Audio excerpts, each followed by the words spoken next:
Les experts parlent des risques avec les fortes doses d'irradiation ou des faibles doses, et on parle à ce moment-là d'effets scolastiques ou déterministes. Eh bien, tous les experts à l'heure actuelle,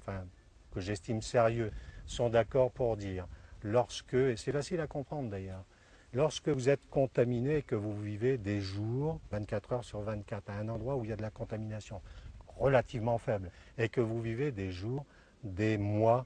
voire plusieurs mois, pour ceux qui étaient à Mururoa, c'était ça notamment, au-dessus dans des bateaux ou à côté sur l'atoll, avec cette contamination qui était là, même si elle n'était pas très importante, c'est un petit peu, vous savez, vous avez entendu parler de ça, de ces empoisonneuses qui mettaient un petit peu d'arsenic tous les jours dans la soupe de leur conjoint. Ben, c'est ça. C'est un petit peu ça, à savoir que les gens qui ont séjourné à Mururoa notamment